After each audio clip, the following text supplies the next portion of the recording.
and it's killing me. Okay. Mr. Colin Mochrie. It was lovely. That was a pleasure, wasn't it? He was lovely. You should, he plays also, I didn't even get into it. He plays with Matt Mays and El Torpedo, and he's just I mean, he's a rocker with a heart. Not that not all rockers have hearts, but he's well, some don't, obviously. But you can hear it in his stuff. So that was, I'm really glad that we got to that was with him wonderful. together. Now, but enough about that. Let's talk about you now. What were you in the middle of when the world locked down, and have you been able to transfer any of that online? I was doing 2 tours, one with Brad Sherwood, who I've been doing for 17 years. I was also doing this new tour with a hypnotist, where he would hypnotize audience members. They would come up on stage, we would all mingle. He would hypnotize them, and then I would do scenes with them. Wow. And I was also shooting a movie in Utah. Oh my gosh. So there was a lot going on. And when it happened, I thought, not to try to put a positive spin on it, but I really needed a rest. So it was good for a couple of days. And then when the severity hit, and there was so now what? Because I mostly work in theaters, as do you, I would believe. Yep. And that's going to change quite a bit, I would think, in the future. They're still trying to figure out how can we have shows and social distancing in a theater. And they're talking about, selling maybe a third of the house and have everyone separated.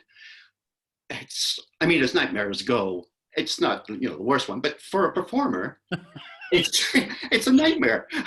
Well, yeah, for quite a while too. I mean, no one knows how long it's supposed to be. And with the numbers, I just don't understand when they, it was comical a little bit when the numbers were coming down as we went into this, and they were saying no more than 200 people, no more than 50. I'm like, well, how do we know which one's the arsehole that's got everything? It could be the third person. So, it was so odd to go from I'm doing 2 tours and a movie to all of a sudden I'm in the vulnerable part of a pandemic because I'm old. What happened? I was doing so well. And then within 2 days, I went from a vibrant performer to, well, who knows if you're going to make it. You stay in, sir. We'll take care of you. Now, were you touring with your wife as well? I know you do a lot of shows with your wife, Deb. I wasn't. Deb was, what was she doing? She was doing a lot of writing. She was doing various shows around town. And luckily, our daughter had just moved back because she wanted to build a nest egg so that she could find a place to live in Toronto. Anyway, that's another story. So it was actually great that she was with us at that point. So and we all get along, and she has her own separate entrance, and so it's all good. But it's been a bit of a I think for Deb it's been a major readjustment because I've never been home this much. And so I get a lot of, no, it doesn't go there. No, it doesn't go there. Can't you? I'm not sure what context we're using here, but we're talking about cups or something, right? Sure. Oh yeah, that too. Yeah. Now, I mean, she is a fine improviser as well. So can you not say, honey, you're blocking, and just put stuff wherever you want? I should be writing this stuff down. It's so bad. Yes. And we've been doing some virtual improv with certain groups, which is it's been fun. It's weird not having that. It's like a corporate. There's like no laughs at all. There's no reaction, but it's been interesting trying to figure out, okay, what can we do with the technology? And it's just a weird time. Now, Second City, your old friends at Second City have they've started to do some online improv things where you kind of raise your hand in a Zoom webinar for suggestions. Are you guys doing that sort of thing? I'm wondering how online improv. I've got to do a big online stand-up show next week, and I'm not super looking forward to it. People have been doing different things. When we did the Second City show, we were still not sure of they'd say, put your hand up in Zoom. So I'd be pressing buttons and nobody was calling on us. And then I did one with an improv troupe in Schenectady on Saturday. And they actually did a thing where we managed to do the hands through game. Wow. They got the head of one improviser and put it on my body. So I would try to follow their, so there's kind of experimenting with how to do it. So it's fascinating, but a lot, when this started happening, Whose Line is still on the CW, though the CW has never mentioned it in the 7 years that we're on their schedule. For some reason, they don't want people to see it. But for the last 4 weeks, we've been their highest rated show because that's great. Nothing else is on. So we decided, hey, why don't we have a little Zoom sessions for the public? So Ryan, who is 2 levels below Amish, our first session was just getting him unmuted. And then when his finally came up, he had his email in the bottom corner that everyone could see.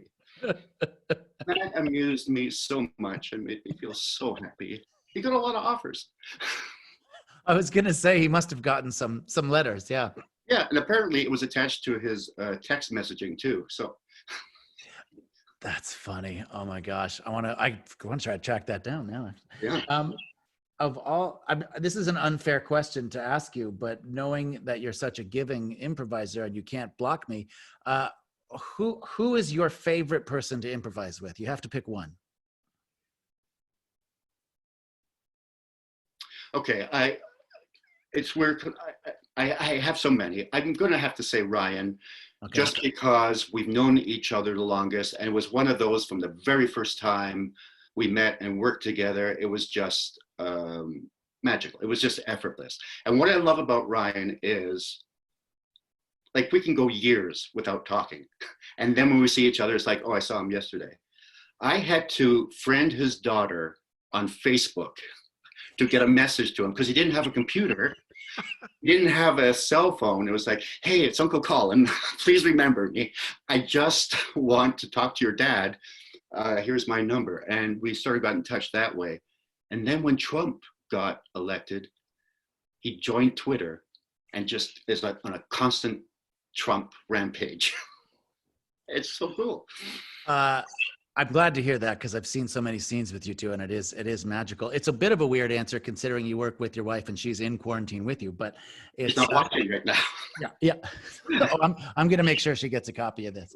Yeah, speaking about the name, which I try not to mention because I'm afraid he'll show up, but Lord Dumpnut, as you've put it, as an anagram, and that's, I follow you on Twitter. Obviously, we're friends, and I mean, you been very visceral about the response to that as well. Have you gotten backlash from that on Twitter? Yeah. Just I had I have a Facebook page, and I had a guy message me and say, I just want to say I love you and the show. I think you're the funniest person on the world, and I hope you come to Florida soon and do a show there. Then I posted this thing that was sort of anti-Trump. Within minutes, I got another message going, fuck you, you Canadian asshole. How dare you? And just went on for just like filth for like a page, and at the end said, sorry, I'm really not like this. I thought, well, maybe you are. I think you maybe are, yeah. And there are some people where I try, I think, you know what? I think I can reach this person. I think maybe if I make a really good argument, they will see my point, and maybe we'll disagree, but maybe I have maybe a 1% success rate that way, but the rest of the time it's like, okay, block. Yeah, there's a lot of unreasonable people, and when you try to use reason with them, it's pretty amazing. The responses. It just always goes, well, what about Obama? It's like, well, but we're not talking about that, and Obama was years ago. Yeah. Yes. How can you look at this and find an excuse for it? It's insane. It is. I can't even actually do jokes about it anymore because I'm so angry about the situation there, and it does affect us directly, you know, and I've got Yeah. friends and family down there. So The part that, that gets me the most, I think, is I cannot think of a more unlikable person. Like right. just looking at him, I just want to constantly slam him in the face. So I think, how does he get this loyalty from people? With a face that's like a buffet, you want to hit it more than once, and often. It's just there's nothing about him that goes, you know, I like you. You're coming into. It's just like, no, this is a person to avoid. Yeah, I don't understand that whole thing. I feel like it's a weird science experiment gone awry, and that's why I deny science at all turns. Let's try to end on a positive note if we All can. right. You, I would think that there's a lot of great lessons in improv. And, you know, most people haven't done it. Some people have. That to deal with times like we're living in, you can't control them. So how do you make the best of them? Have you, you know, used any of your improv training to kind of get your head around that, or are you using that to kind of get through this situation? Yeah, I think I've just used it to. I got the yes part. I haven't quite. I don't know what to do with the and part. I mean, I've accepted this, Yeah. and I am Oh, trying to do whatever I can. Like Deb immediately went to making masks. She made over 170 masks. Was given to her mother's nursing home and various people. I don't have skills like that at all. So my thing is, well, these improv shows, they're not perfect, but there's something. And like for an hour, people can look and have a little bit of fun and forget about it, while not really forgetting about it, because you understand we're watching it this way because of what's happening out there. But I haven't been anxious like some people I know. I think I just, and I'm not an optimist by any stretch of the imagination. I'm in comedy. Um, but I truly feel this will work out. And I hope that we learn something from this as a world. I mean, this is the first thing that I can remember in my lifetime or ever that has affected the entire world. Yeah. Everyone at the same time, at the same level. So I would hope that would put in the mind of people, you know what, in some ways we are kind of the same. Everyone had to deal with this thing. They've all dealt with it, some poorly, some better, but people have actually pulled together, which doesn't happen a lot. And I hope that's a lesson we can learn from and maybe try to nurture that. Okay, now I'm sounding like a Peter, Paul, and Mary song, but if we can just pull together, leave on a jet plane, and we'll all be happy. Well, I do believe you're right, and you know, the only option to not believe that is I shouldn't think about that. So I absolutely agree with you on that.